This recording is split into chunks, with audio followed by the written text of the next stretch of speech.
Hello everyone and welcome back to uh, Wilds of Eldraine traditional draft. This pack one is alright. Pretty I mean it's not the strongest ever. And the rare here, while it's good, it is two colors and I don't really like splashing this card. You in theory could, because you can, even if you drop this late, maybe you can just copy something significant from your graveyard with the second ability, but this is a weaker card if you can't reliably cast it on turn 2. What I do like here quite a bit is the Welcome to Sweet Tooth. I mean, even if you don't have like extra foods laying around, this is effectively going to make you a 2-mana 3/3. I mean, of course you have options on where you put the counters, but that's what it is as a baseline. Because the chapter 3 says X+1, so this creates a food token by itself. I think it is the strongest card as a pack one pick one situation. I don't want to kind of lock into, well, of course I wouldn't lock into blue black, but I don't want to straight up pick a gold card if there is a very good single color alternative in the pack, and I think the Welcome to Sweet Tooth might even be the better card. All right. Okay, well, I guess I could take the Vanguard. It's not amazing, but it's a bit better than like a random 2-drop playable, and you always need, of course, 2-drops. This pack is just weak. Um, I picked a green card, so I can just take another green card here. Yeah, alright, let's take it. A weak pack for sure. Alright, anything green here? Well, yes, there is green, but also there's a cut in and Torch in the Tower. There's also Picnic Ruiner, which I wouldn't. I mean, let's see if I pick the red here, and let's assume a green red would be open. I would be very happy to get the Picnic Ruiner later, but it would be pick 11. I don't know how likely that is, but the pick will be Torch the Tower. This is just a very, very good 1-mana removal spell. Definitely better than something like a Gatwick's First Duel. Alright, let's take it. Okay, I like what I'm seeing here, because I see green here, and at least my first two picks were green, so I could, lock into green at some point. But not the question is, do I take the Hamlet Glutton or the Root Rider Fawn? Early in the draft, it's not such an easy decision. The Glutton is a really good card, of course, but I might, end up with a lot of expensive cards, and then I don't need an extra Glutton. Whereas you can play multiple Root Rider Fawns before, they become like redundant. So early in the draft, I'm kind of leaning towards the Fawn here. It also allows some splashes, but the Glutton is, the stronger card. In the sense that, I mean, if I don't get anything expensive, I will really miss on having that. But I took the 2-mana spell. This is like a more safe choice. Because I will definitely play it if I'm playing green. And here, this is a gift. A Torch the Tower, pick 5. This is totally a first pickable card. I understand this pack has had better cards. It has had a rare, and the card from the enchantment seat could have been a rare, mythic rare as well. They both could be better than this. But then two other cards have been picked as well, and this is still here. So this is just fantastic. I don't even have to be red green, but I will be probably splashing these Torch the Towers. It's almost guaranteed by now. Alright. Now there's a pretty interesting card in Trojan. Maybe if I took the Hamlet Glutton, I might even go for this and be like a green-blue splashing for red. It's an option, but I think I'll just take the Beanstalk Worm, which is just a totally fine card. I already have 1/2-mana accelerant for it, so this could be a turn 4. Well, I guess this accelerates itself too if you have extra lands in your hand, but well, it doesn't hurt that you have other ways to make it an earlier play than turn 5. Alright, a Tail for the Ages, really good. Am I going to play Frantic Firebolt? I have a couple of Torch the Towers. I don't necessarily think this is the best card in red-green, but it still could work. I could pick some creatures which with adventure, which also enhance this, but I'm actually gonna keep the opportunity alive that I could be green-white splashing red. This is a very, very nice card. Now that's a weak pack. There's a mythic rare, but I actually do have a playset of these picked already from earlier drafts, so... And it's a quite bad card. The adventure is fine, but the enchantment itself is just, you know, quite bad actually. I might take one of these food things because they both combine with this Welcome to Sweet Tooth. Am I gonna take the Gingerbread? Maybe I will try Gingerbread here. Rather than the other option, Impact Tremors here. Alright, so I did pick the a Tale for the Ages. I suppose for that reason I'm taking either a Besotted Knight or the Unassuming Sage. But I don't know which one do I want. Maybe I'll take the Knight. I like it a little slightly more. Okay, let's take it. And there's an Unassuming Sage. There's an Unruly Catapult. But it's not really a red-green card. So I'll take the Sage here, and I suppose I have an option to be green-white. Am I supposed to take the Battle Garb here, or maybe the Crown Seal? I don't think I'm gonna need to Battle Garb. I take the Crown Seal for now. Maybe I'll put the Tale for the Ages there. So... yeah, that's how it looks. Pack 2 will definitely dictate how this will go forward. Okay, I got another Besotted Knight here. I don't think the Witch Stalker is that good at all, so I'm happy to have the Besotted Knight. This actually makes the Tale for the Ages, which was a very late pick, a little bit more realistic choice now. Just take the uncommon there. I don't care about the black discard spell too much. Okay, Bellowing Bruiser. It's something you could play if I end up red-green. Oh, there's a Sleep Cursed Fairy. That is really good. That is a really good card, but I have no blue, well, other than this Tome Seeker here. Now, had I made the choice in pack 1 to take the green-blue uncommon that ramps, this would be a pretty nice continuation. Now, problem with this pack is that it's really weak for red-green and green-white as well.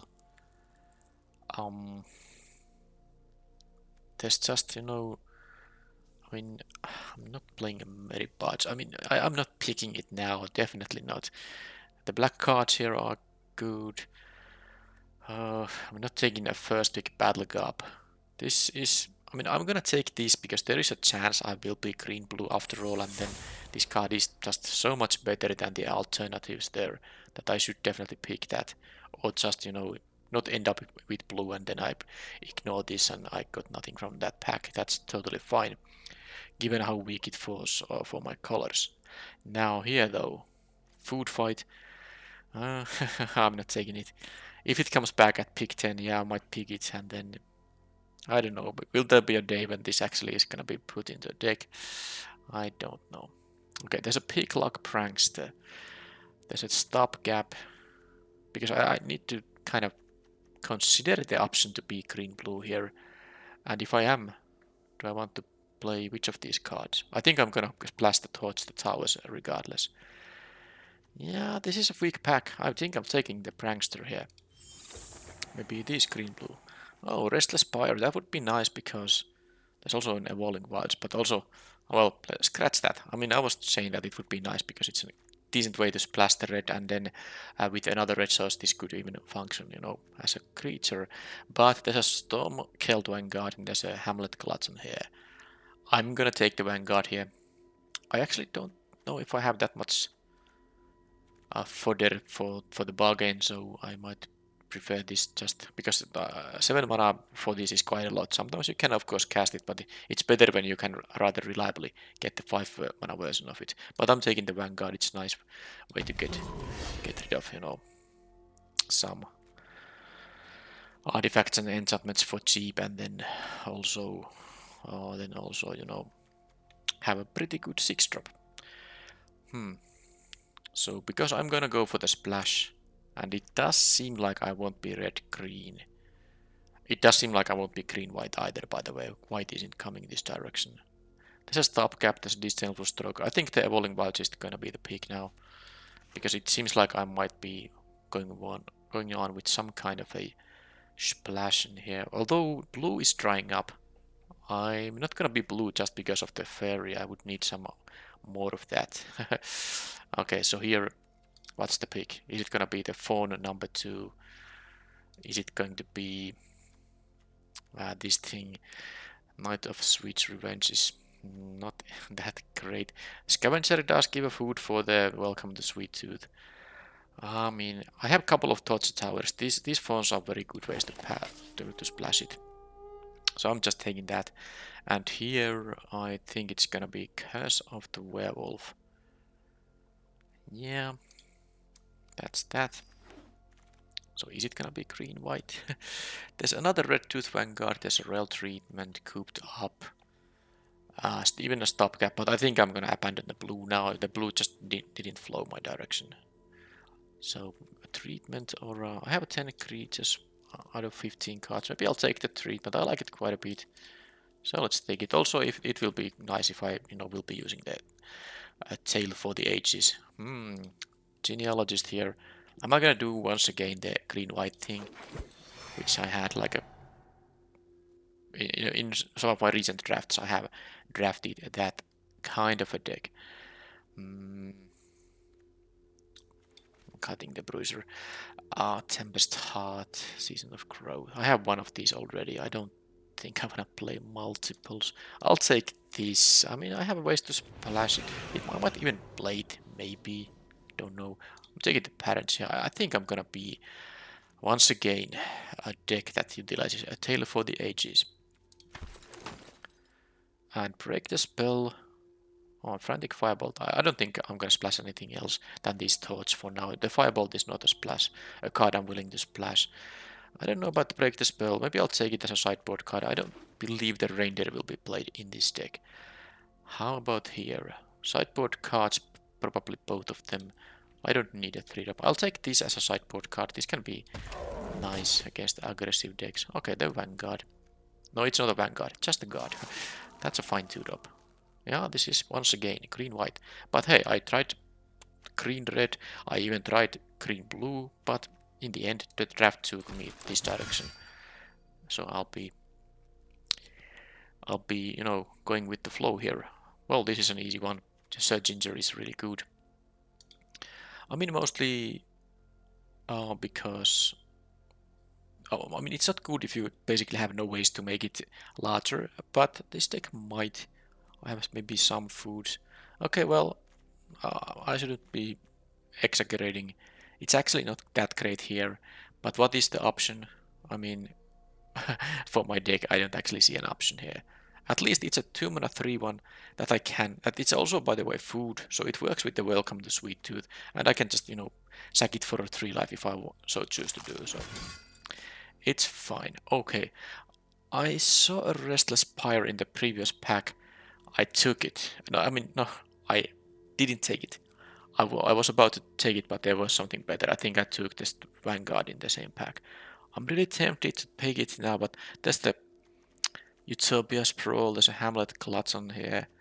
But this is a... No, sorry, what I'm talking about. I'm not blue. What? I'm an idiot. Of course I'm not taking it, because I'm no longer blue. Alright, Sprawl, Hamlet Clutch-on, which one it is? I think the Sprawl is just so good. I'm taking it. I'm taking the Sprawl. Now, there's another dual land. If I was playing blue, it would be useful, but I'm not. Alright, there's not much for me here. I think I'll take the Crystal Grotto, actually. For my green-white splash red. Oh, there is not much. I'll take the Grotto. It's also an easy way to cast those Torch the Towers. Okay, Graceful Takedown, Werefox thing here. I wouldn't mind the Werefox necessarily, but I maybe should take the removal still. Yeah, I'll take that. And Collector's Vault. Okay, now I'm taking the Ferocious Werefox now. The Vault is nice, but this is nice too. Let's take it. Move on.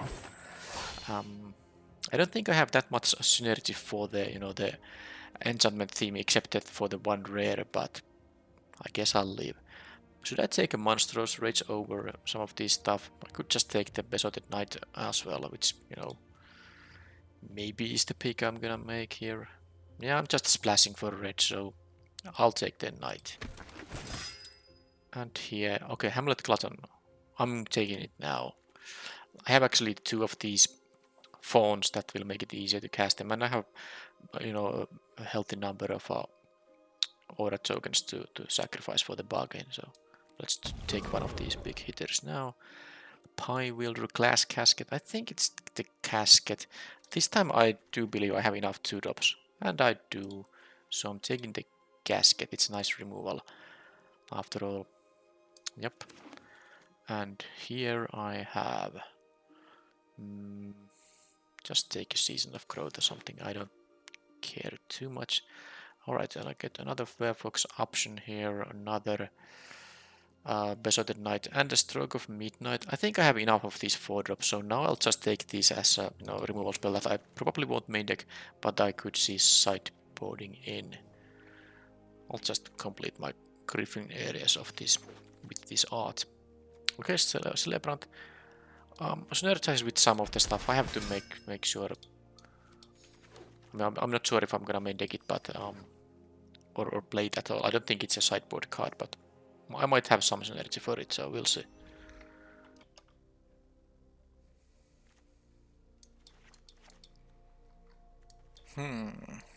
So I have these like a big creatures, 3 of these. I'm happy to have them. I have 2 of these phones, and I also took the Utopia's Brawl, by the way. Yeah, that's a lot of acceleration. I think it's maybe even enough to play just 16 lands, but let's cut some stuff. The Outrider I don't need. Stroke of Midnight, well, I leave it here, but I might cut it in the end. And here I have something that I don't need. It's going to be, well, no, not yet. Gingerbread. Do I have a Royal Roll tokens? So sorry, yeah, well, yes I do, but what I actually was interested in is the Young Hero. Does this give a Young Hero? Yeah, but I think it's not a lot of Young Heroes. Because they are quite good with the Gingerbread, because you can make them into 4/4 unblockables. Because it's so easy to make it unblockable. Young, I don't know why I said Young Brute, that makes no sense. I think it's because I was saying Gingerbread while I was typing here. Alright, so only one card can give me a Young Hero token. It's not enough to play the Brute. You know, even taking into account that the Gingerbread actually enhances this chapter 3, I'm gonna cut that. Leaping Ambush and Break the Spell also, there's no need for them in the main deck. So here, let's see the creature curve. Number of creatures is 16. I guess this Welcome to Sweet Tooth also makes me a creature. Yep, it does. Stroke of Midnight. So let's see the removal. Couple of Thoughts, the Towers have a Glass Casket, the Graceful Takedown, and the Curse of the Werefox. So I have a removal. The thing about this stroke is, of course, that it does kill big creatures, and my other removal is not so good at that, unless I have like my own 6/6 or 6/7 of the 5/4, and then have something like a Curse of the Werefox or the Takedown. But I do like this as a sideboard option. The fact the opponent gets a 1/1 is still a little annoying. I'd rather not let them have it. And here is the question then.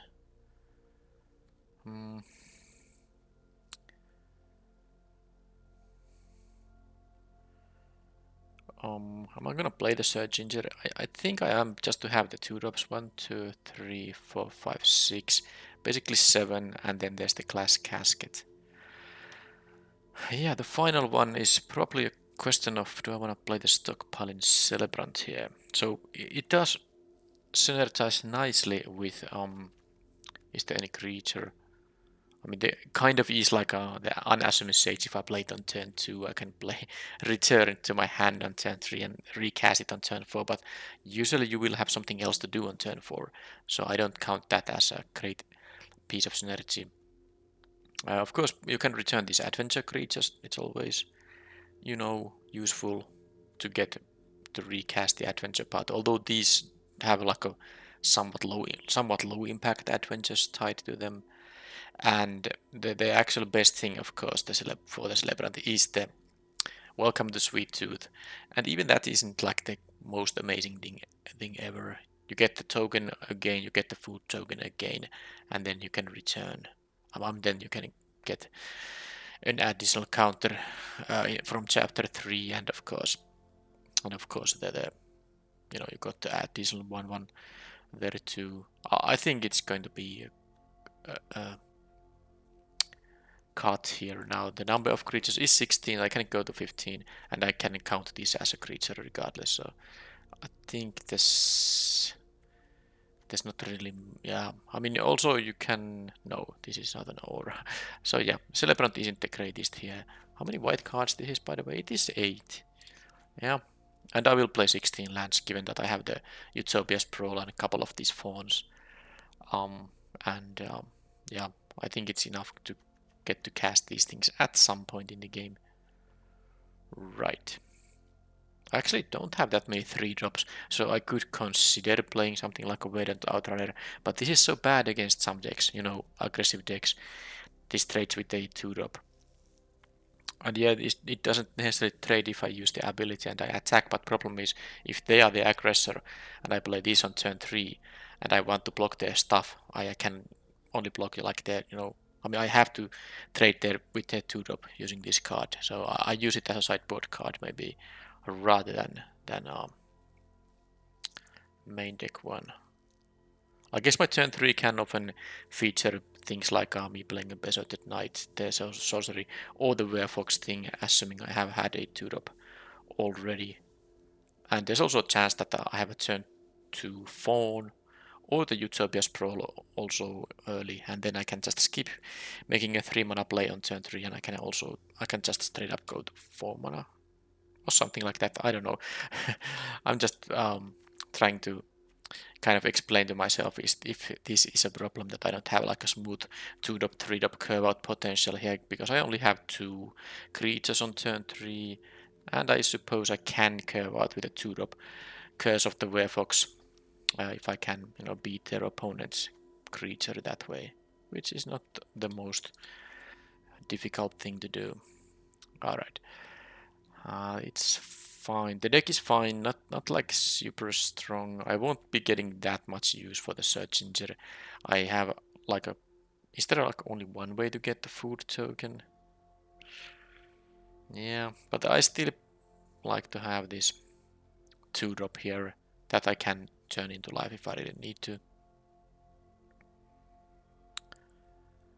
Yeah, okay. Let's just add one.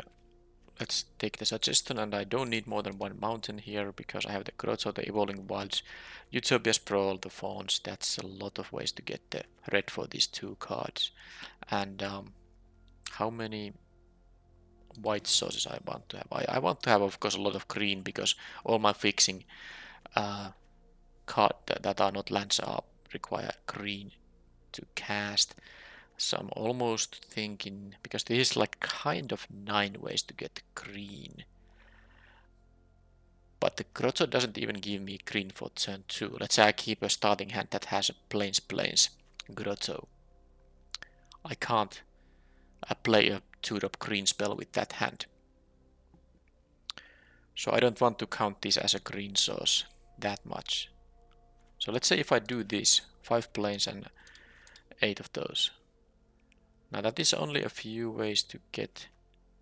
I have some white 2-drops, but then again I can count the Utopia Sprawl as a mana source for turn 2 white plays, because I mean, of course, if I have a hand that doesn't have plains, it must have mountain, not a mountain but a forest in order to be a keepable hand. So then if I have a Utopia Sprawl, I can just name white, and that's it.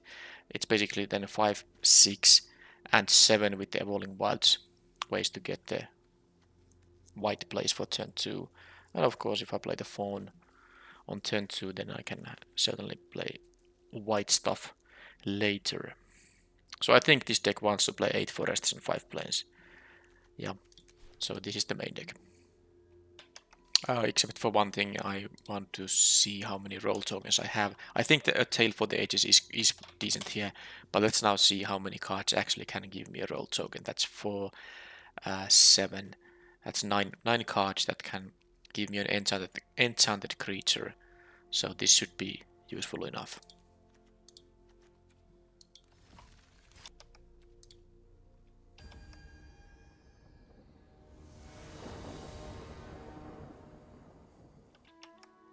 Okay, I have a Utopia Sprawl, giving me a turn 2 Protective Parents. I can just say red for this thing now, because I have the other colors already.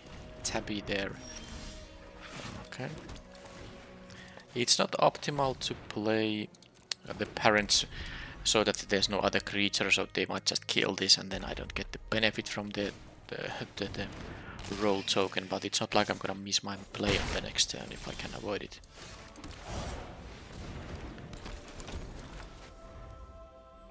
If I draw another land, I might have to also just play a Besotted Knight here without utilizing the adventure there. Okay, they played that right away. It's an instant, so they didn't need to do it now. Yeah, they can't attack with the Tabby. Yeah, not gonna block that for sure. Alright, Glass Casket is decent. So this can become a Death Toucher. It can also give them more, of course. More rats. But there's no way for that to happen right now. This is a little bit interesting. I could give this a no, I think it's just gonna be the 3/3 here. It's very, yeah, I mean, it's not great, but at least now if this dies, this becomes the counter. It's gonna be a young hero, so it's gonna basically give this a 1/1/1 counter, but it's fine. Oh, Tattered Ratter. Okay, that is something I need to Glass Casket. I'm happy I didn't use the Glass Casket on whatever these things there were. Okay, the Wicked Visitor should not attack. It's not a rat. So, that's just not a good idea. I'll take 2 from those, of course. Don't know, maybe they just thought it's a rat. A bunch of lands, but it's fine. So I have the option now to give the counter, the token, and play this guy. Other option is to, yeah, I'll do that. Now the question is, am I gonna attack with it? Am I going to attack with it? I can take the 1/1s. This is a first struggle which I can block with the 3/3.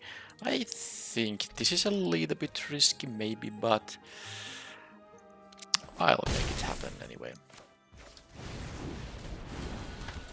Now I do need to draw some non-lands. That will be important. Ritual pack. Alright, more rat stuff. Now I think they should not attack with the rat catcher trainee. They made a mistake. They basically fed this for free. And they are doing the same mistake again. This thing is not a rat. Opponent. What is going on? Again, take the 2. This will become a 3/1 if I block them, so I don't understand. Why would they do that? That makes no sense. Tale for the Ages. Now that's a decent one. It doesn't give me more than 1 enhancement here, but well, let's play it first.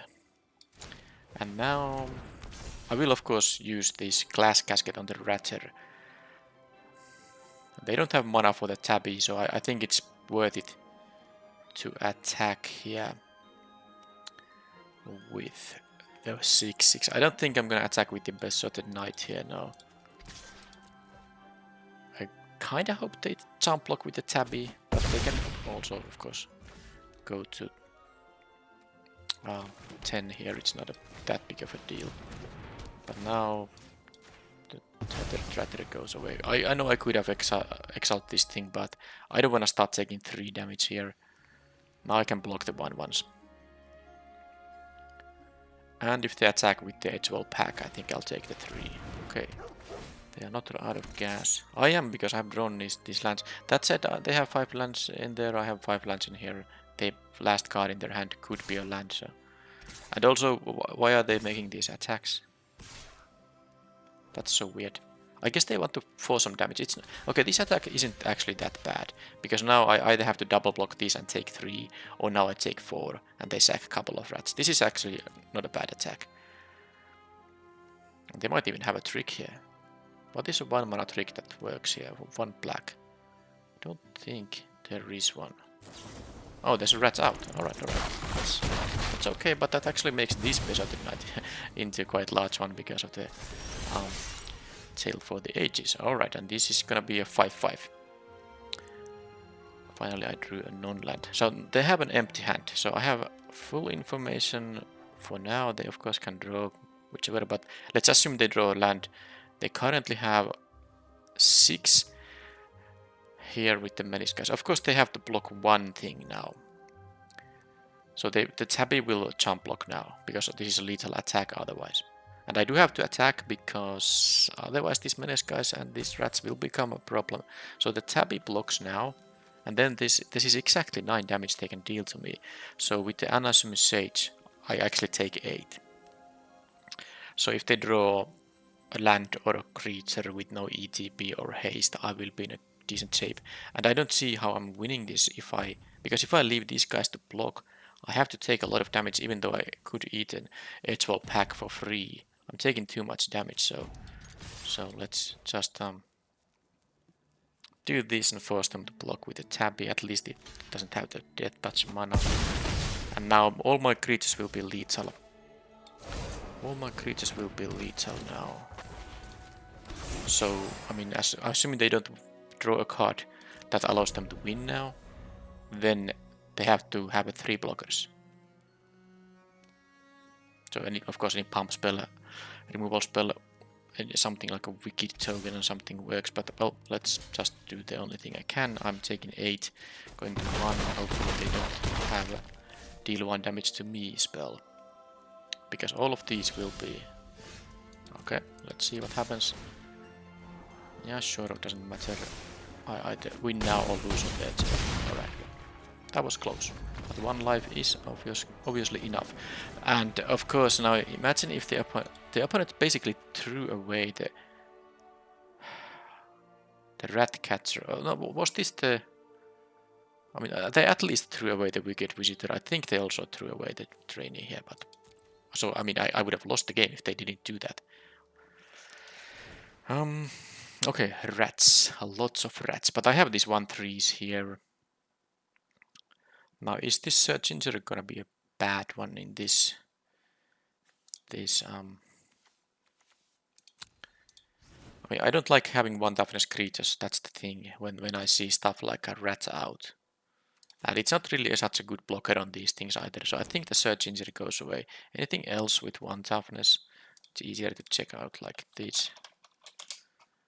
Yeah, that's the Red Tooth Vanguard. It's another 2-drop. Can I replace the 2-drop with something? An early play, I mean. This doesn't get many food tokens, so I don't think I care about that too much. Yeah, the 3/1s for 2, especially on the draw, don't seem that great, but I need to have early plays regardless, so I might have to. And I guess this thing comes back, so I'm gonna leave this in the deck, but I cut the Surgenger, and I could play something like a Leaping Ambush. Yeah, I like the Leaping Ambush here. Cheap trick to enable a block because it does untap. I can raise and then untap something.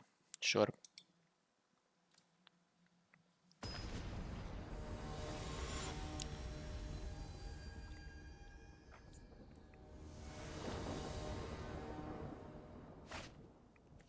Well, that's gonna help with the early game. Okay, they mulligan.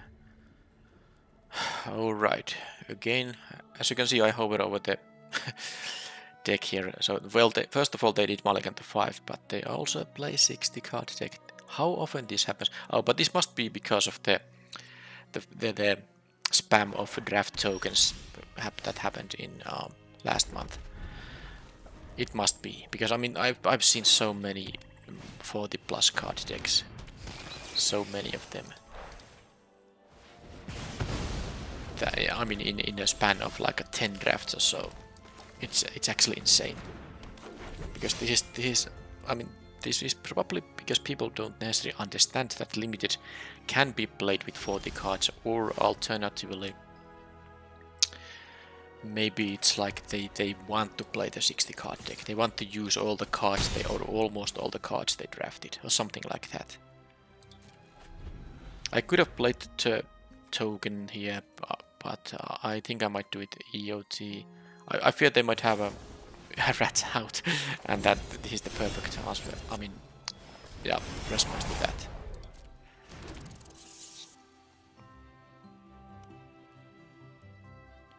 Yeah, so they mulligan to 5, kept the swamp hand. Do they have another rat out? That's a possibility. That doesn't do anything. Alright, so this is just opponent literally does nothing. Alright, well, I mean, I don't record so many videos that I can, you know, I could choose to not upload these sort of videos where one of the matches is like this, but I need to upload everything I record because I don't have time to kind of pick the drafts that I choose to upload.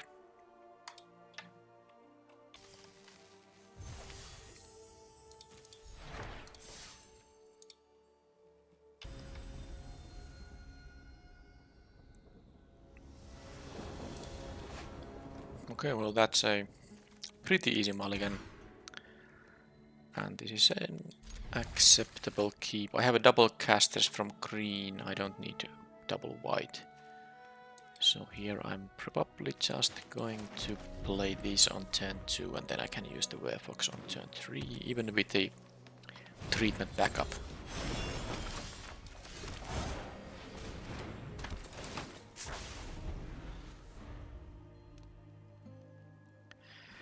It's not gonna be so great against the Scavenger, though it's a 3-2, so this being a 3-3 doesn't matter too much. But now I could have a... If they block, that would be nice.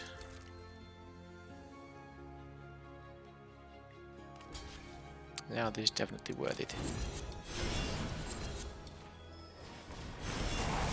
There's no rush playing the phone because I have nothing that I need mana for. And then I can trade with the Scavenger if they play the Scavenger. I don't. Of course, if I try to play the Real Treatment here, it's gonna just knock off the previous token, so it's gonna be a 3-3 regardless. Or are they... I mean, they know I can play the Werefox this turn, so I could see them maybe not blocking if they have a certain kind of interaction here. Or maybe they're afraid of, you know, something like a Titanic growth. They need mana to actually crack the food, so... Okay, they don't wanna waste the Scavenger like that. I don't think it would have been a waste, but I'm happy, I guess, because now I guess they can have like a Curse of the Werefox with a land, so they can make this into a 5-4, and then play the Curse and then fight whichever of, well, the Werefox of mine, of course, would be the better choice. But if they don't have that, well, I guess if they have 1 mana up and the food token, this kind of threatens to be a 5-4. But do they have a land? Okay, they are gonna have a land drop. So yeah, now they can, you know, kind of hold... I mean, I have to hold off the Sage. But what I can do here is, of course, attack with the Ferocious Werefox here. This Curse won't do much, sadly. I mean, they would just trade because they can crack the food. So just attack here, play the Fawn.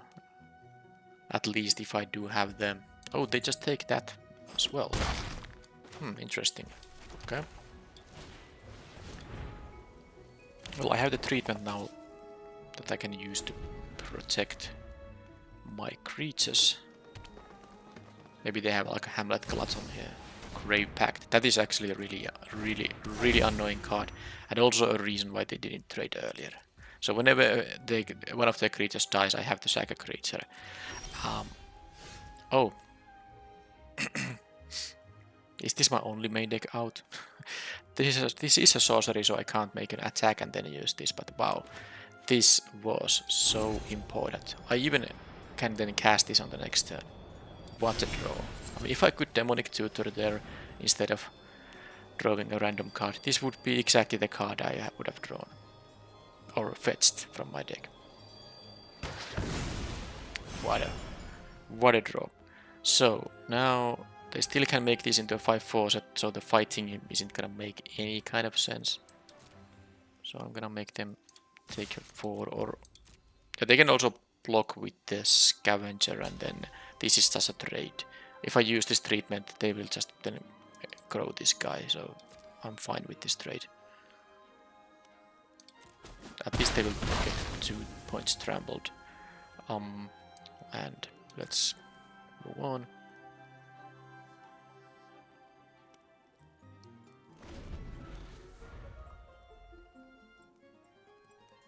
Okay, I dealt with the Grave Pact. Was that enough? Or do they have like a lot of big creatures coming? Well, they have card advantage coming, but I have a 6/7. It's really good. I actually wouldn't mind drawing a land here. Oh, they chose that, so now... Yeah, well, I still can't really fight this guy. Okay, but yeah, the reason I wouldn't mind the land is of course that this adds green. How transparent do I want to be with the royal treatment? I don't want to be that transparent. I doubt they're gonna kill the phone and then can kill this still. But yeah, now I can attack with the Sage. And why wouldn't I? Why wouldn't I?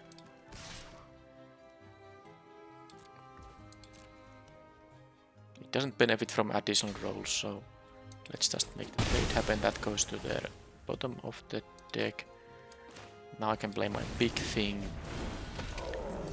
which can't be blocked by creatures with power 2 or less, so this is not gonna jump block.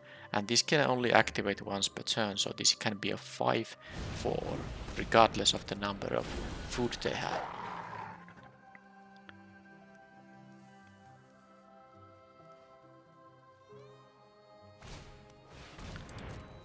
Monstrosity. So they can make this into a 5/4 and then have a double block. So probably what I'm doing is... No, that's not necessary. 5/4, that's 8 power total.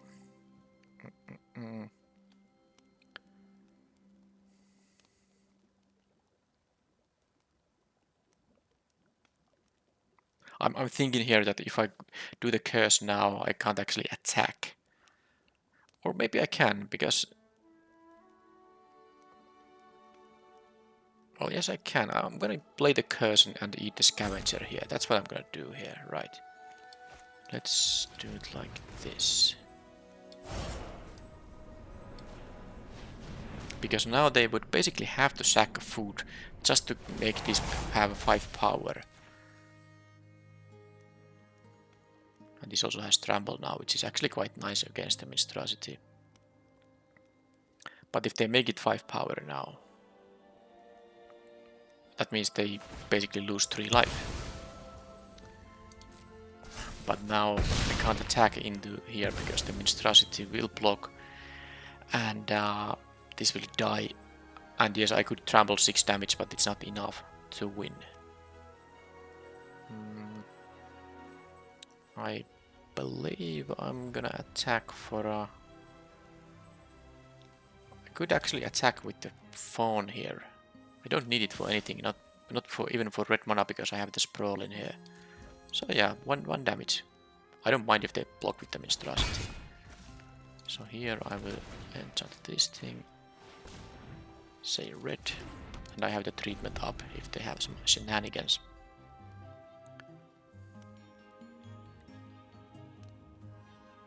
But yeah, the other way I could have played the previous turn is to use the Werefox Curse on the phone and fight the Monstrosity. This would be a 2-4, but then they would have this alive. I'd much rather get rid of the Scavenger than the Monstrosity, but that would have allowed me to attack with the Vanguard.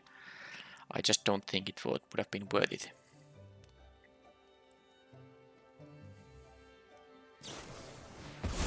Okay, they are gonna sack that. They will lose 2 life, but they will get 2 cards from the top 4 to their hand, and they will go to 7. But I have the royal treatment, so I'm not worried about a piece of removal here. Because of course black can deal with, even with big creatures. There's an uncommon 4 mana instant that exiles, and there's a common 5 mana sorcery that just destroys a creature or enchantment. I can now dodge all that. Okay, so actually, I said no. They can. I was wrong. It wasn't 2 from top 4. They have the option to mill more than 2. So they I think they put like 3 cards, or was it 4? No, 3 cards. They put 3 cards, and kept 1, and then drew 1 random card. Okay, there's a prism. They have all the mana, all the colors of mana, but also they can't really cast much here. They do have a gain 3 here up, so they are not gonna die on the next turn. Red Knight is good, but the good news for me is that it's not good enough for them right now, unless they have like a pump spell. Okay, well this will definitely be a good one. I'm not gonna attack with the phone. I know if they block with the Dread Knight I can make it into a 2-4 and blah blah blah, but the fact this thing has trample now thanks to the token, this is just huge. Yeah, they go to 5 and they take 5 going to 2. And now yeah, they can of course do the value thing, but it's not so valuable when they are at such a low life total. Of course they do have the gain 3 there. Let's not forget that. But as long as I have the royal treatment here, I'm pretty, you know, confident about my chances here. This will be a 7 power trampler on the next turn as well. So the Monstrosity, even though it can block it because it has enough power, it doesn't really absorb too much of the trample damage.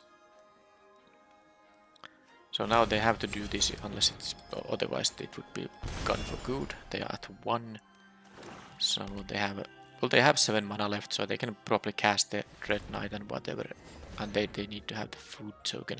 But I think they really need to just have a removal for the Vanguard, and if they don't, I mean the kind of removal that works. I mean, I don't even know what would work now. Okay, let's see what they draw, and so any point tapping anything. They are effectively at 4 right now. So what the thing I'm kind of afraid of here is that do they have a pump effect? Let's say Titanic Growth, for instance. Then they can double block and use the pump effect. And the royal treatment isn't gonna help against that. So I'm actually considering just tapping this guy pre-combat. It's gonna be much harder for them to deal with the Vanguard. I think that is the correct play. So let's do that. I don't need the red here, so I can do it like this.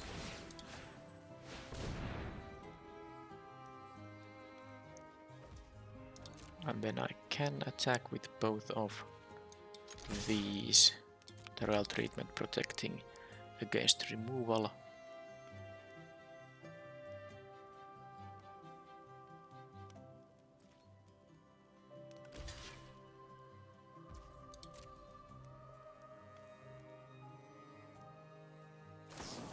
They had the uncommon exile effect.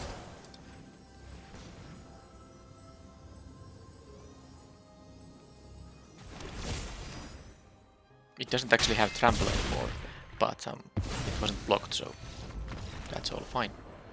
Yeah, they actually had to block, you know, they had to block the 1-3 there, because after this taken by nightmares. They didn't have mana to crack the food, and they were just at 1 life, so the phone attacking was relevant. I mean, also on the previous turn when I attacked.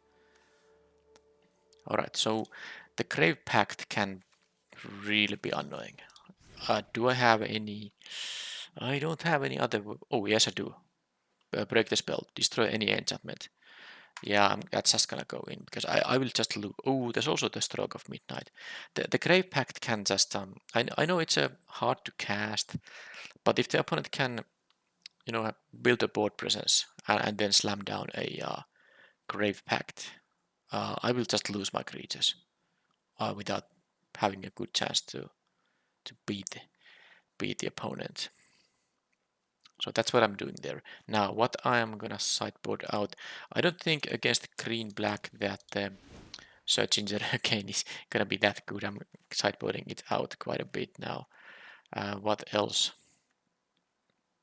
What else do I want to have? Definitely all the big hitters I want to have. 59 seconds, that's enough.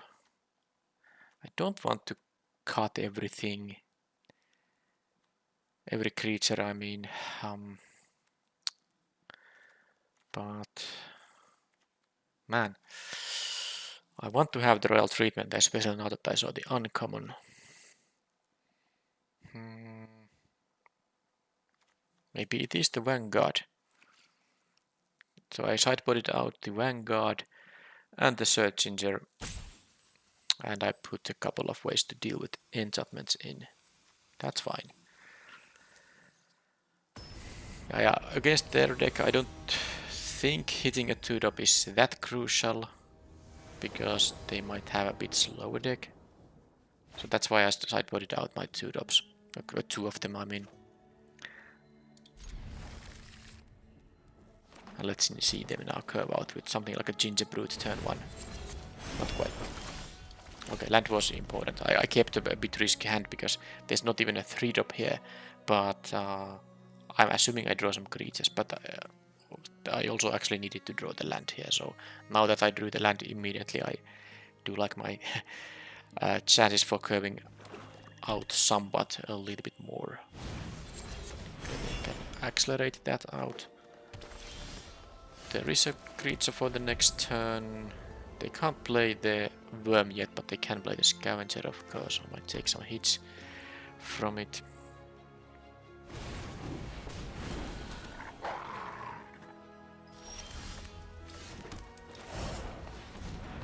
So now I really would like to have a land, so that I can play the Genealogist and have the treatment mana up as well. For what it's worth, I'm not sure if that even is that important. I can't block here, they can make it into a 5-4 of course. I mean I can, but that would be a very bad block. Troublemaker off, alright. Just a 2-2. Okay, there's the Welcome to Sweet Tooth.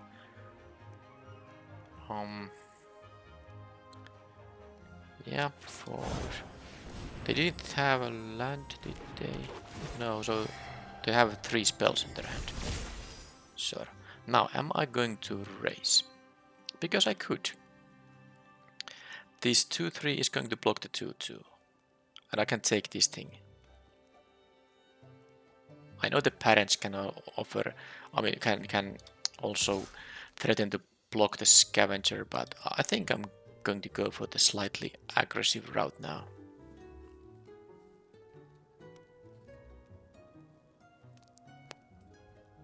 Yeah, I can go to 14. I guess the worst case scenario is that they kill the Genial. Although, why would they kill this? Oh, they have something for the off. It has to be like a Titanic growth. No. Rat. They have the -1/-1 because this has no jump block. That's I mean that's better than them taking 4 damage there, for sure. Okay then. That is nice. By the way, I drew pretty decent draws there. I got a land and 2 3-drops into a starting hand that had none of that. I mean, it had 2 lands, of course, but Then again, I guess maybe this was this is something you would expect to have at my top 11 cards. So yes, I did have to get a bit lucky to have this curve out, but also maybe the starting hand wasn't that. I mean, it was maybe the opposite of quite lucky. Return from the wilds. Now they will be having the mana for the worm, but I'm not that worried about the worm. I might be getting my own 6/6 at some point. Don't like the fact that I don't get to draw the lands, but I mean I had good enough draws here. Regardless, let's see what they do with this thing. I don't think they're gonna jump block right now. Are they gonna actually trade here? That's just very nice. I mean, they have to use the food token for that. Okay, now I understand. Not dead after all. So how big of a deal I consider that to be? It would become it would come back as a 4/3. So sadly, this Curse of the Werewolves isn't gonna be good. What I'm thinking about here is the Stroke of Midnight, of course. In response, they can have their 1/1. I think this is a good spot to do this. It is 2 for 1 after all. They get a 1/1. But I think this is fine. After all, I just need to buy some time to play all these cards.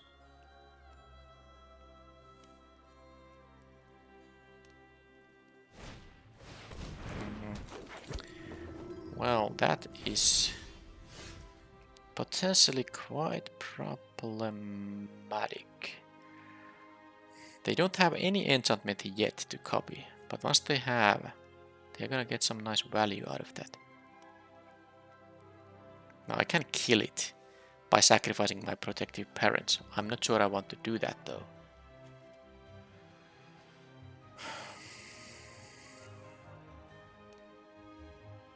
Well, I'm gonna attack first and see what happens. I mean, they have 1 card in hand. Maybe they don't have enchantments to copy yet. So you can pause and read this if you don't know what it does. But even if they get something like an aura token, it's gonna be quite nice. Especially that, because they can just untap this and then, you know, use it multiple times and all that. Now,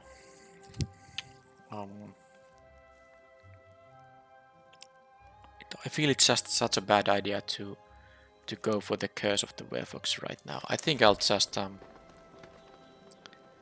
I have basically 2 options. I can play the Werewolves here, or I can just play the Welcome to Sweet Tooth and leave mana up for my tricks in here. Playing this is not so great because it's just a 3/3. It won't be that good against the Yena here. I'm tempted to just play this guy. Then again, the Sweet Tooth isn't bad. I could eat the 1/1 token for the Hamlet Glutton quite easily, in fact.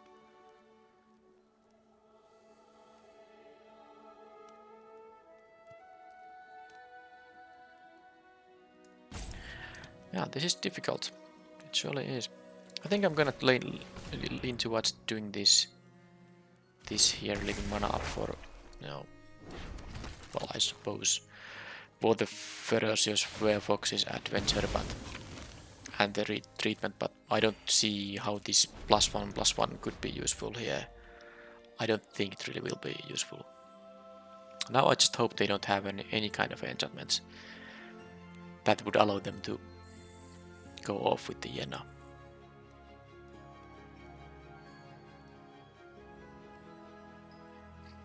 It's also gonna scry 2 if they get to do the aura thing. If they have like any roll token now to copy, they can also get the scry 2 and distribute the roll token to another thing. I guess if these get a roll token, it's not the end of the world. It's just a 1/1 turning into 2/2.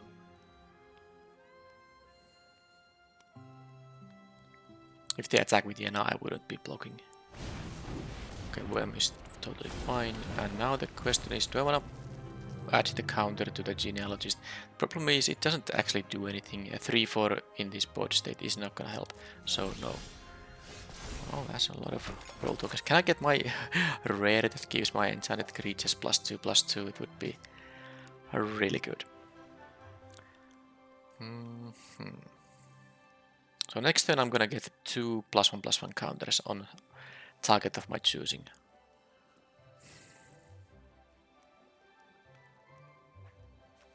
Well, roll token, monster roll token. This gives a monster as well. This is real.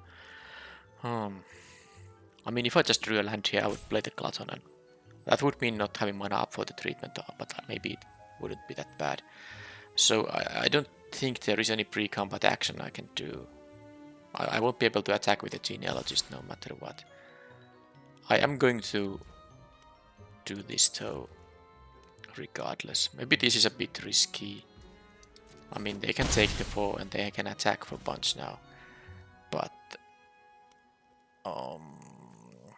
yeah, I'm going to do this. Now I won't have mana up for the real treatment, but because I haven't really drawn those lands, there's not much I can do about it. So actually, maybe I was supposed to, after all, give this the counter. Now I kind of lost the guard change ability. Okay, that's still not going to give them a not going to give them an enchantment. That's all I care about. Do they want to attack? Okay, the phone at least allows me to enable my stuff in here. So 2 +1/+1 counters will be good. I have 1 food and it's X+1 counter. So this could be a 6/5. I mean, it's gonna be the best. Although I could give it to the genealogist too. I mean, that's actually better. Is it though?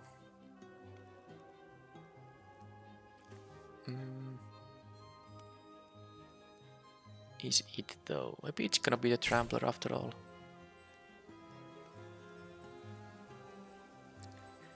Okay, it's a Trampler after all. And here what I'm gonna do, I'm gonna maybe even give it an additional. Does it even matter? No, actually what I kind of forgot. I'm supposed to do this.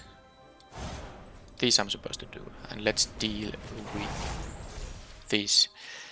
Yeah, I kind of forgot that now I can beneficially use that thing there. So here we go and attack with this. This will change, I mean trade with the monstrosity, but I don't think it's a big deal. I don't think it's such a big deal. I can...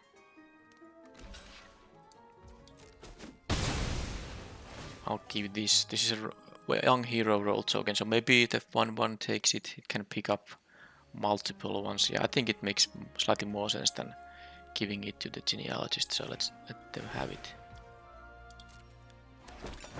Okay, and I have now, of course, this big Trampler. It's a 7/6 Trampler, and I can't even give it. Well, no, I won't. Oh, Grave Pact. I had to use my... it's so annoying with the 1/1s. Yeah, okay, let's see how this goes. This is gonna be now problematic unless I draw one of my, you know, answers.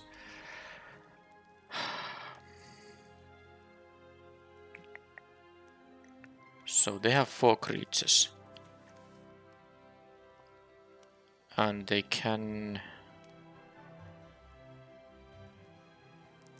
I still didn't draw a land either. Oh, this is nasty. The Grave Pact is nasty now. Well, imagine if they were able to copy it. They could have copied it with the Yenna. 2 Grave Pacts would be even nastier. So, if I attack with the Werefox, they block with 3. Of course, I can distribute the damage in such a way that I lose only 1 creature. And I have this as a fodder here right now. If they block with the Worm and the 1/1, I mean, it's not problematic then. Yeah, the Grave Pact, I am not a fan of that. Oh boy, oh boy. Yeah, they have 3 1/1s here. It's really bad. I think I might need to do something like just play the phone and sack that. Sack the phone then.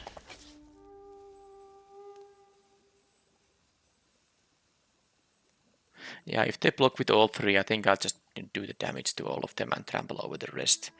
and then sack these things. The Werewolves will survive.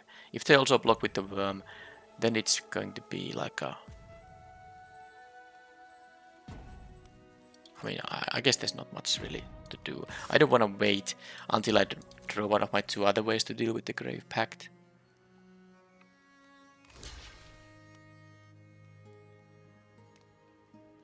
Ah, yeah, I actually thought they would have to block with 3. Now this is slightly worse now.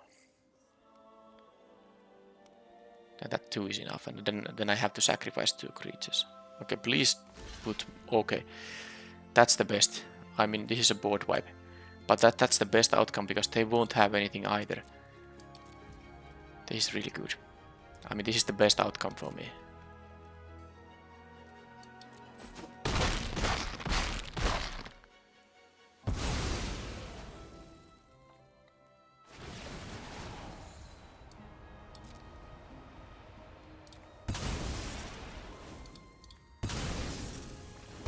Because now they need to actually draw more creatures in order to make the Grave Pact function. Basically, any of their creature will trade with any of my creature, but I mean, maybe they don't draw creatures. We will see very soon. Monstrosity, okay.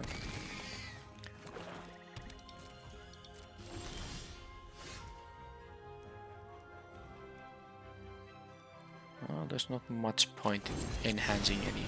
I mean, I don't care about the counters anymore. I will just have to trade with the monstrosity here.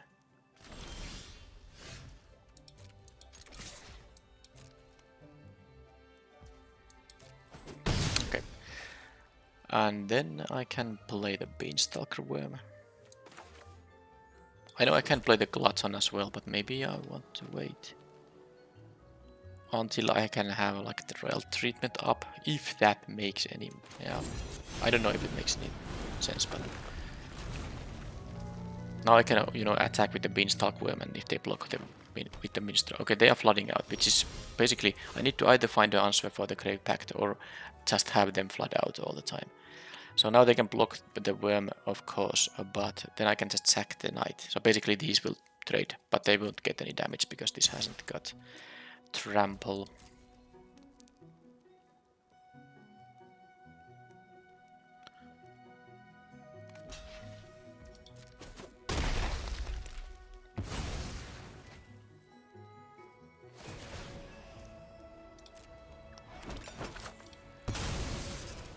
Okay, I can play this now.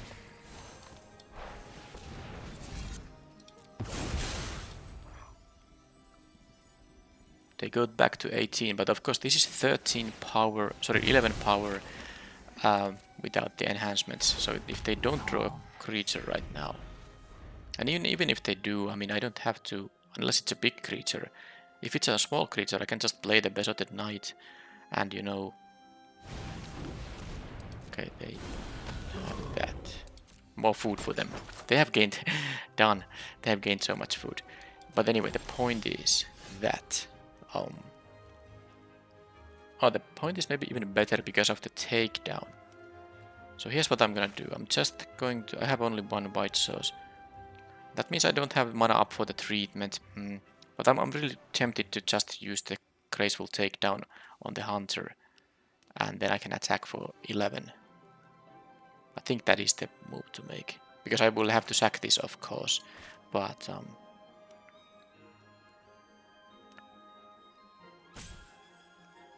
that allows me to attack with both. The only downside of that is that I won't have mana up for the royal treatment, which I really kind of want to do. I want to have it. So I can also just... Okay, I'm actually gonna change my mind. I'm going to play this guy now, so I can sack that if they block the Hamlet Glutton here.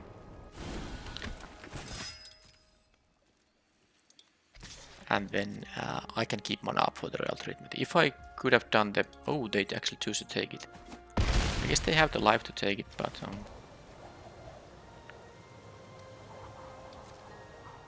But I'm happy they did take it.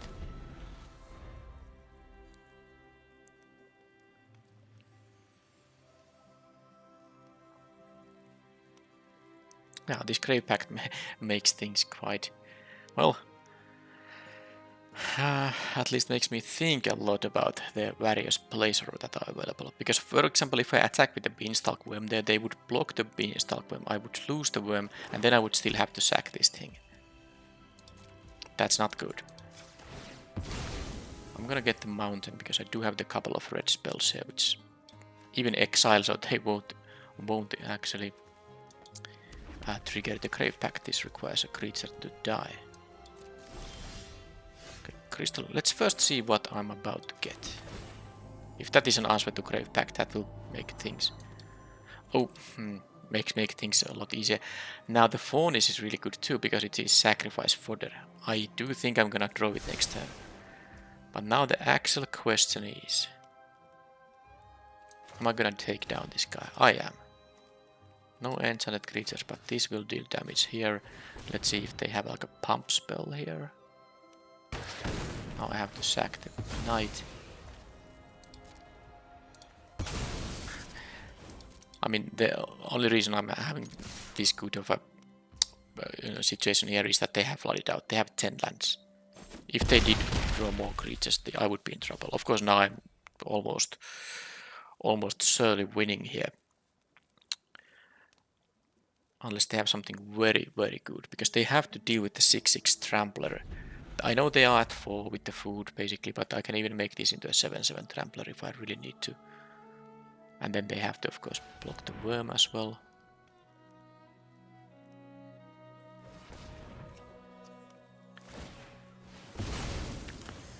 I have only 12 minutes time. They have 15.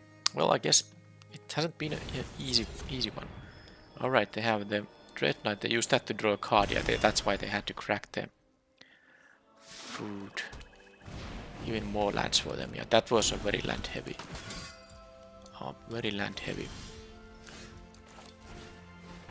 Game for them, and that's why I'm winning here now.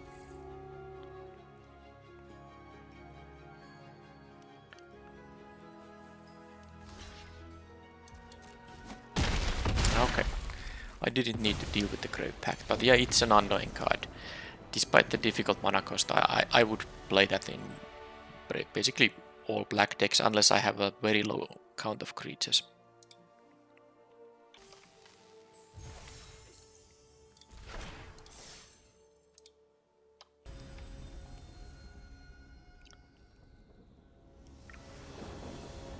On the draw here, most likely, I suppose they can let me go first. They choose to go first, but I have a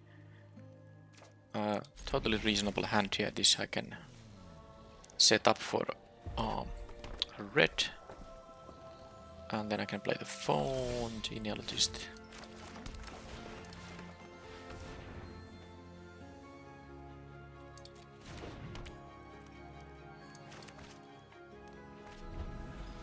I mean, it's not the best target for the Railroad token to make this into a 2/4, but if this is the only play available for me, then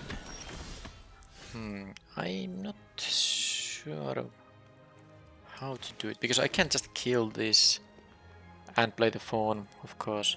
But what I can't do is I can't play this and leave the red mana up.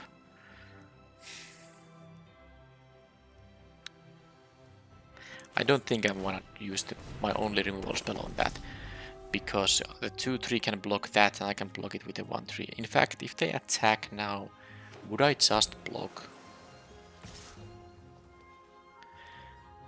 Would I just block to make them use whatever stuff they have? Actually, the problem is that then I don't have anyone to give this counter. I guess I'm going to, because they obviously have something, they would probably not make this attack otherwise. So now on the next turn, what I can do is just well, what I can do? Okay, there's a catapult there. Okay, that's gonna be good too. How to do this?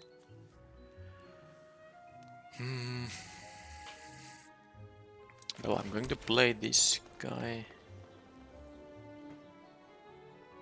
And I can use the mana like this, because I can use the Root Rider Fawn to make a red mana for the Torch the Tower. So now I'm gonna block the trainee. If they have like a pump effect, then I can just respond with the Torch the Tower.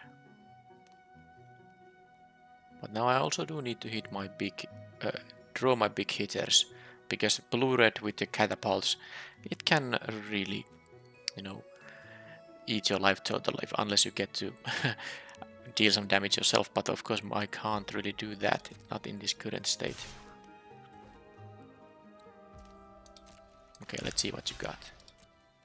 I could block with the genealogist, but I don't want to do that if they have a ping effect. You know, they deal first strike 2 damage, and then after that has resolved, they can ping it for 1. I know I have the royal treatment, but that would be annoying. This is better now, because this must be like a pump effect for the trainee. It can also be that. I mean, that's... Is that even worth using the royal treatment for? I don't think it is. Let that happen.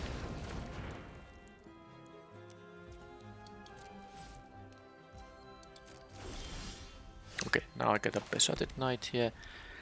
I might actually...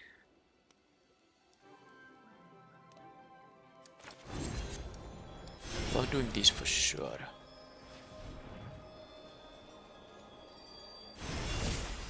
And am I gonna torch the catapult? It annoyingly can block the stuff I have here. So I think I will do that. And also it deals a bunch of damage to me. I don't worry about the first striker that much now.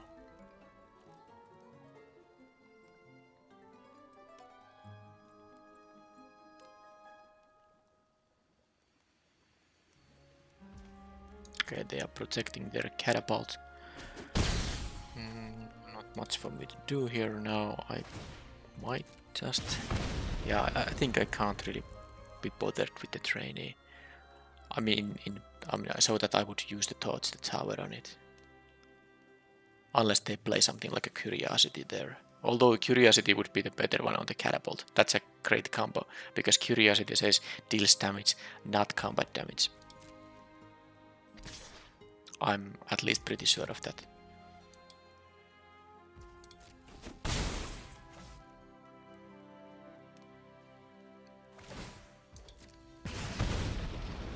More instants and sorceries.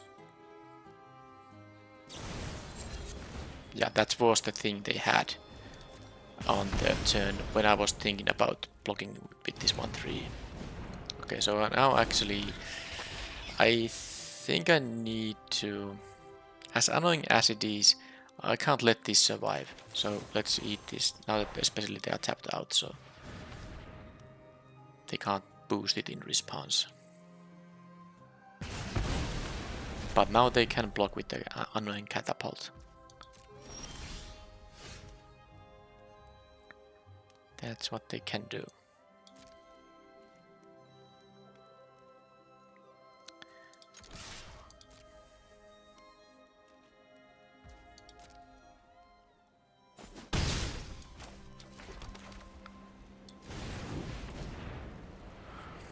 I'll play this. I have a royal treatment up for the knight, so now I can block the trainee again.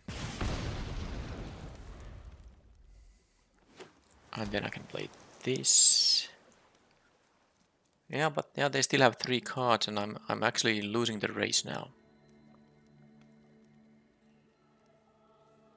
Do they keep having more instant and sorceries?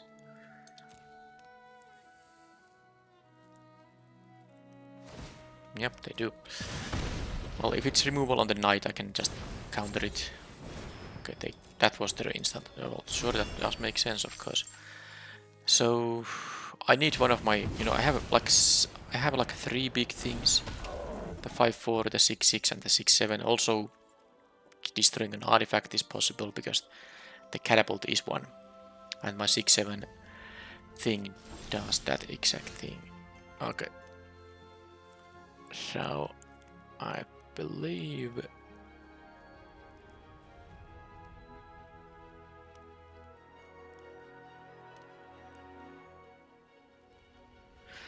yeah, it would be quite tempting to just deal with the giant using the Torch the Tower.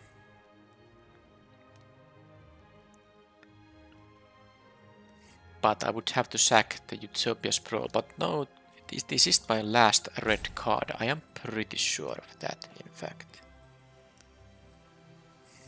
Then I can attack with the Knight here. And if they block, I can use the Royal Treatment. It would be an offensive use, but getting rid of the Catapult and be having a 4/4 would still be good. And I don't want them to start drawing any cards, so I'm actually going to do that.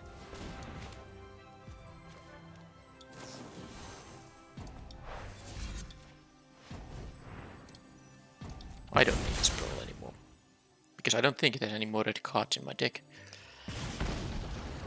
That's going to be good enough, I would say. I play the Sage now so that I can leave mana up for the Royal Treatment, but because I had 1 mana in my pool, that would have gone to waste. And then if I do this post combat, I wouldn't have the Royal Treatment here up. So I'm gonna just attack here.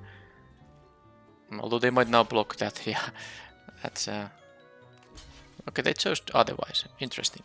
Well, I mean, it's very good for me. I couldn't use the treatment as a counter to their removal, but using it as a 1 mana removal on the Catapult is good, because I'm at 10 and this would just deal unblockable damage all the time.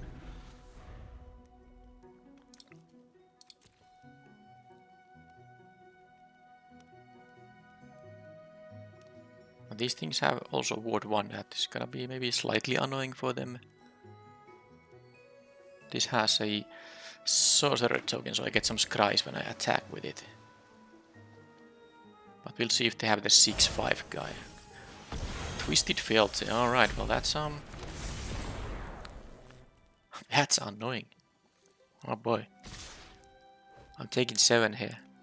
I mean, I can jump block. No, do they have more of these witches? Witch Stalker's Frenzies? No, they don't. So, I mean, I'm gonna, of course, get this guy back. I'm gonna get this guy back. But what I can do, I can jump block it. If they have something like a monster, what's the kind of a pump effect that gives them monster roll and +2/+0.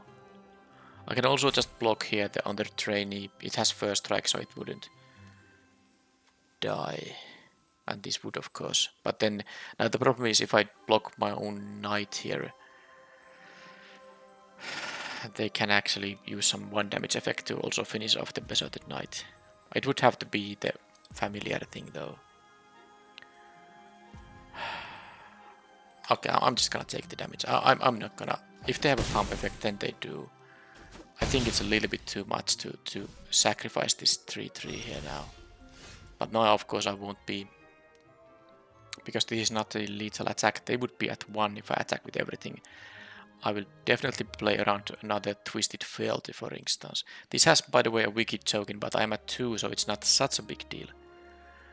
Am I going to attack with 1 or 2? I'm gonna attack with this Cry guy, as for sure.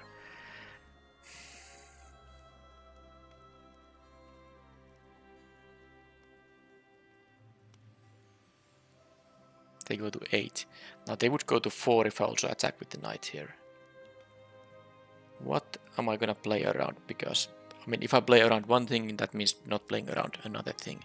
I would want to, of course, finish them off the next turn already.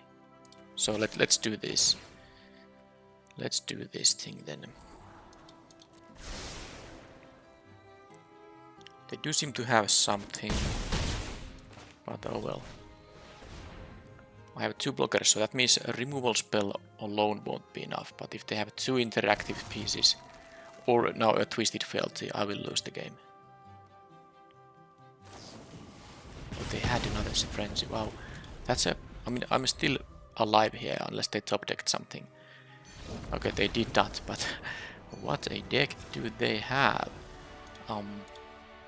For example, this Witch Stalker Frenzy they have 2 of is really good.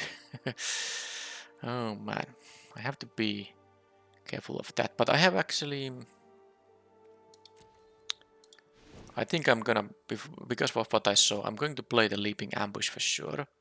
And then because they might have more of these unruly catapults, I will probably have a Stroke of Midnight too. That just outright kills it.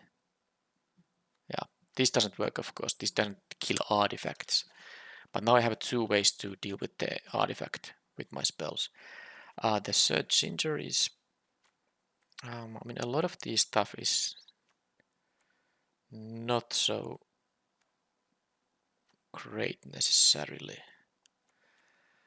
Also, the problem with these big guys is that they might have, you know, this stealing, the twisted fealty. It's quite annoying to let them do that with Hamlet Glutton, but the Glutton gains me 3 life, so maybe it's okay. And I got the Leaping Ambush because now I can untap some of my creatures to block and even with additional toughness, so that's the reason. So I need to cut 2 cards. I could see cutting the Glutton though, but I can also easily play it as a 5 mana 6/6 Trampler. Let's cut something like the Genealogist. I don't think that is so good here. Maybe I don't need the Unassuming Sage either. I think those are weakest here, so let's do this.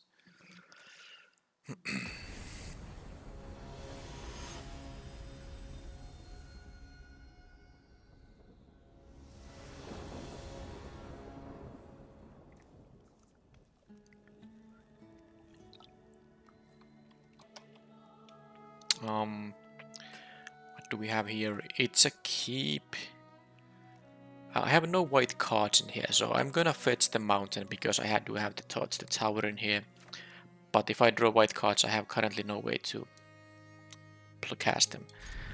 But this is otherwise a decent hand. They did mulligan also to 6, so that might help me a little bit. I mean, of course it will, because on average, facing a starting hand with less than 7 cards is gonna be easier than facing a starting hand with 7. Okay, I'm not gonna crack this because they could have a Spreading Seas. Okay, that is making my Vanguard quite bad, but I suppose I can fight it with my Curse of the Werefox. So yes, let's take the mountain here.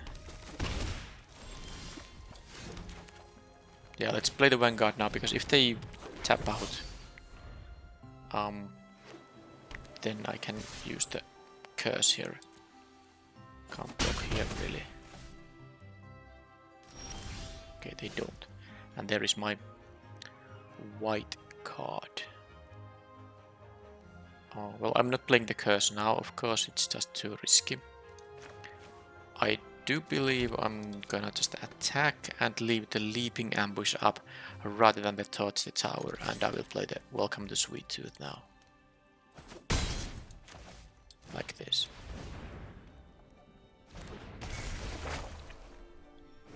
Do they have a draw 2 here or something else?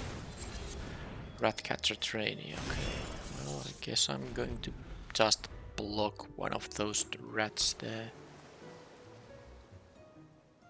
Maybe. Taking 4 is not necessarily great. Okay, I'm taking 3 if they want to leave the Slinger to block. Okay, I could also use the ambush to kill the Sprite, but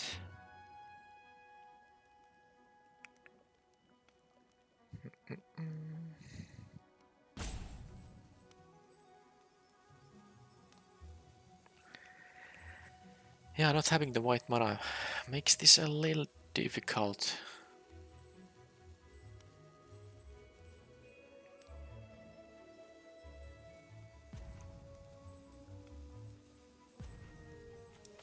Okay, I'm gonna do this because this way I can deal with the flyer, and then I still can have this 1/1 to you know block one of these guys at some point. But now I think I'll get rid of the Slinger like this. And then I will be... I mean, if I'm really wanting to go aggressive here, I can just kill this and attack for 5. Hey, is that what I'm gonna do? It is. I didn't mean to do this necessarily, but I did, and I feel it's okay. I'm gonna get counters probably on the 1/1 here. Or maybe on the... Now that I see this slinger here. Okay, I got the white. Okay, now that this just trades with a 2 toughness creature, I should keep the counters here instead. Putting all eggs in a one basket sort of way, but I guess it's fine. I mean, this is a 2-turn clock. They go to 6 now if they don't block, and this might just be over. Especially because I get my white mana here, so I can now have my Werefox in here. I mean, they trick part of it, I mean. And if the Vanguard dies, I can use my enchantments to bring it back. Daredevil thing. Sure. Well, I mean, I can just tap that. Yeah, I don't think I'm gonna use this right now. I'm gonna tap these and force them to block with the... Because now they have to block, and these rats obviously can't block, so... I can even do this. They don't seem to have anything that deals with the Vanguard, so I can deal an extra point. I will trample, so is this enough? 3 plus 1 is 4 plus 1 would be... No, so it's not enough, so I'm not doing that. But of course I'm quite likely to win on this turn. Even if they have a twisted fealty, because I can even gain life, but... Okay, cut in there. This doesn't help, it will just replace the monster with another monster, so that's fine. But now they will lose because I can make this into a 2/2 and then they will, like I said, they will lose. 1 blue mana probably doesn't help them there. Okay, I could have done that on my own turn, but it doesn't matter. Let's just do this. This is game over. Okay. Alright. So they had a little bit of a different cards in game 2 than in game 1, but this could be a result of sideboarding as well. I think in the entire event, well, this was a 3-0, so that was of course a great result. With the deck that maybe wasn't the greatest, but it was good enough. And it was consistent enough. But I think I had this out like once. Maybe only once. Which was like the main reason I went to green-white. Then again, green-white was probably the most open combination to be in, so it was good in the end after all. It was funny that I got these Torch the Towers in pack 1. The second one was quite late. And then I couldn't really play any red because red was quite cut after that. But yeah, I'm definitely happy to get the 3 wins with this deck. It didn't necessarily seem like a 3-win deck in the sense that it doesn't have a bomb rare, and maybe this could be in this deck a bomb rare sometimes, but maybe not quite. And the mana curve could have been a little bit better. I had ramp, but only 3 ramp targets, so it was like a little bit not so focused deck, but I mean, you don't always need to have the perfect deck to get some wins, so let's be happy about the result here. Alright, so yet again, I mean, I seem to have a lot of these drafts with the green-white auras, but that's probably because I have had the same rares in each of them, and it's a good reason to go that direction.